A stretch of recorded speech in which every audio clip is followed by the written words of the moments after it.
Shavua Tov, everybody. Guys, I missed you over the weekend. We're all family here at the Israel Brief. I'm Rolene Marks, if you haven't met me before, and this is the Israel Brief, brought to you by Lay of the Land, where we take a look at the top stories making headlines in Israel, and we do this every Monday to Thursday. So before we get into the top stories, just a reminder that tonight is the start of Pesach, or the festival of Passover, and there will be no Israel Brief tomorrow. Now in Israel, we only have one night Seder and one day of Pesach, and we end a day earlier. But in the diaspora, there are 2 nights of Seder and 2 days of Pesach, and they end a day later. You see, that's what happens when you live in Israel. You get to end your Pesach sooner. So there won't be an Israel Brief tomorrow, but I will return on Wednesday, understanding that many of you will still be observing the Pesach festival. It is day 199. I'm just trying to wrap my head around that. Tomorrow will mark 200 days since the start of Israel's war with Hamas that began on the 7th of October with the invasion by Hamas terrorists into Israeli sovereign territory.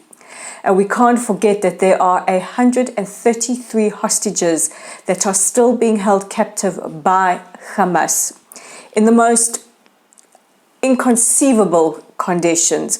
We know that at least 97 at last count are still alive, and that over 30 of them are no longer with us, having been murdered by Hamas terrorists and other terror organizations, and we want them home now. Tonight will be a very, very poignant Seder, as many of us around the world will leave an empty chair to represent the hostages, and also to represent the gaping hole in so many families across Israel whose loved ones will never come back. While the world may have forgotten about the hostages, we certainly haven't. So let's take a look at those top stories. And the big question everybody is asking is did Israel strike Iran in the early hours of Friday morning? Now, of course, Israel does not comment, doesn't deny or confirm whether or not attacks took place, but there was a strike on a military facility very close to Isfahan inside Iran. We know that Iranian airspace was closed, and the message was very, very strong. We can hit you anywhere at any time. Now, should this have been carried out by Israel, this is in response to the massive attack by Iran on Israeli sovereign territory on the 14th of April, where over 300 projectiles, including drones, cruise missiles, ballistic missiles, were fired towards the Israeli population. The Israeli Air Force, along with our coalition of allies, the United States, France, the United Kingdom, Jordan, and Saudi Arabia, managed to intercept and destroy 99%. I mean, just as huge as the attack was, so was the incredible defense. And of course, world leaders have been very, very concerned that we will see an escalation in tensions and possibly put the world on the precipice of World War III. Well, should this have been Israel, the strike was absolutely surgical, and that should quell tensions for the moment. We know that many countries are preparing to increase sanctions against the Iranian regime, and earlier today, the Belgian foreign minister said that the European Union must not just sanction Iran, but also the Iranian Revolutionary Guard Corps, a very, very welcome move. Last week, we spoke a bit about whether or not the United Nations Security Council will recognize Palestine as a member state of the United Nations. Well, the vote went through on Friday and was vetoed by the United States. In the 15-member Security Council, 12 voted in favor, 2 abstained, and the United States and 3 voted against, with the United States vetoing this. So what this means is that the Palestinians will not have member status at the United Nations, which would have been a de facto recognition of a Palestinian state. Israel's position is that should there be two states for two people, this has to be negotiated between Israelis and Palestinians. You can't enforce a Palestinian state on either party. I don't think it will go down well with Israelis or Palestinians. Meanwhile, Palestinian Authority President Mahmoud Abbas has threatened to reconsider ties with the United States following the veto. And the Chinese foreign minister said that they recognized the right for the Palestinians to have member status, they said, in order to right a historical wrong. Let us just remind those that voted in favor that in 1947, when the partition plan was voted in, the Jews accepted, the Arabs did not, preferring rather to go to war.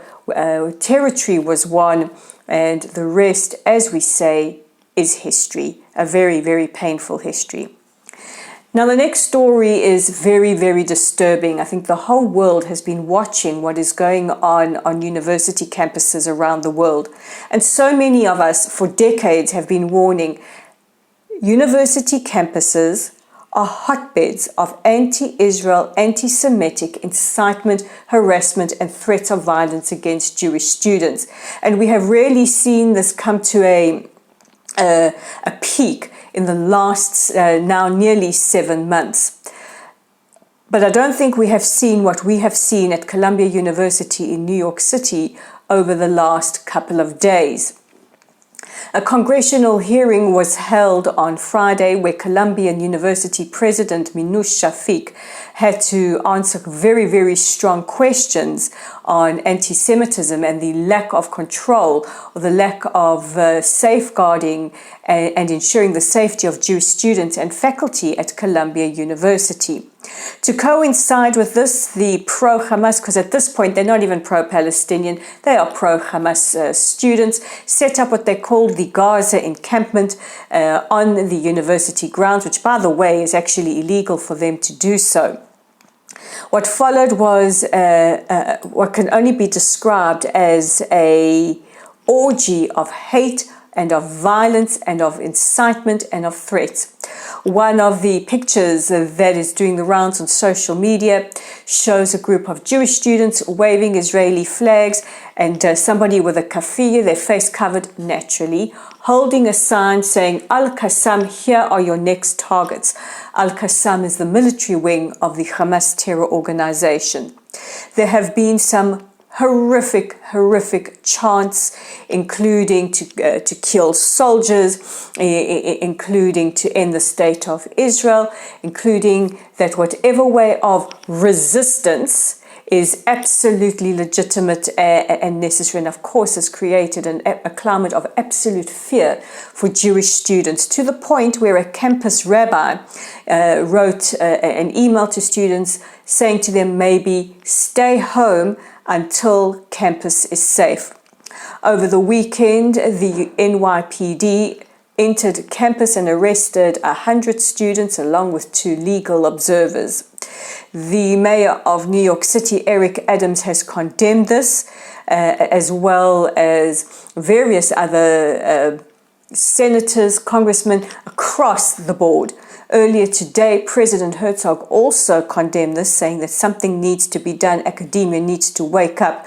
And the White House issued a statement calling it blatant anti-Semitism that is reprehensible and dangerous. And what must be noted is that the first time there was no parallel drawn between anti-Semitism and Islamophobia. Anti-Semitism stood alone.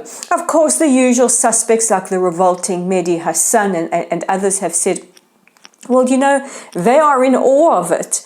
And so what if Jewish students feel a little uncomfortable? This is not uncomfortable. This is unparalleled threats, violence, and incitement against Jewish students and Jewish faculty. And I must be honest, watching this, I don't know where we go from here. A lot of us are talking about the day after, what that looks like in Gaza, but I think the big conversation we need to have, and I've said it before here, is what does the day after look like for Jews around the world, and especially for our kids on campus. I don't know where we go from here. I'd be very, very interested if anybody has some ideas or answers, because I am at a complete and total loss.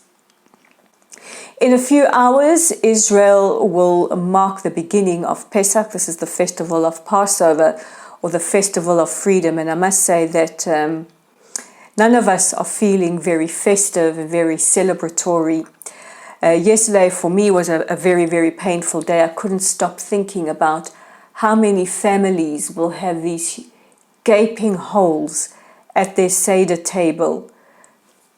Children who were murdered at the Nova Festival, communities that were decimated on the 7th of October, 133 whose family members from 25 nations, Christians, Muslims, Hindus, Buddhists, and Jews remain in captivity in Gaza, our soldiers who have fallen in the defense of the state of Israel.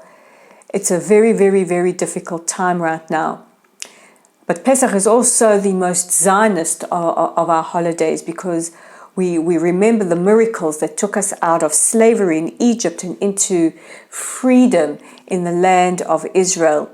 En route, we received the Torah, we received the Ten Commandments, and we became a nation. And during the Pesach Seder, we will read the words, Vehi she'amda.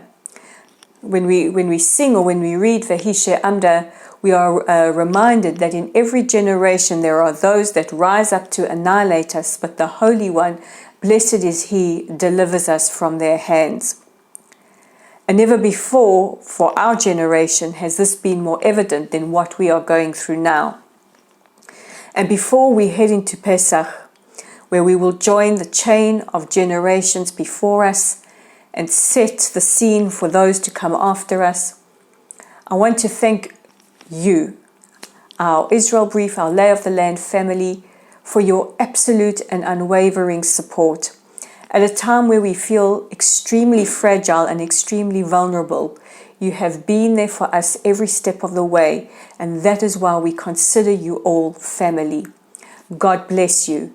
From all around the world, from so many different countries who message me every single day. So many of you are Christian brothers and sisters, Muslim brothers and sisters, Hindus, Buddhists from all around the world. We thank you so much for standing with us during this very, very difficult and trying time. For my Jewish brothers and sisters out there, I want to wish you Chag Sameach. I know we're not feeling so Sameach at the moment, but like we have in every generation, we will survive this. We have outlasted so many who have tried before. So guys, that's it from me for today. Don't forget to check out our website at www.layoftheland.online, our YouTube channel right here at the Israel Brief. If you like us, please subscribe by hitting that red subscribe button. We are on Facebook at Lottel's site. Please join our growing community there. And we are on X at Lay of the Land 5. God bless you all. Chag Sameach. Take care of yourselves. Take care of each other. Bye for now.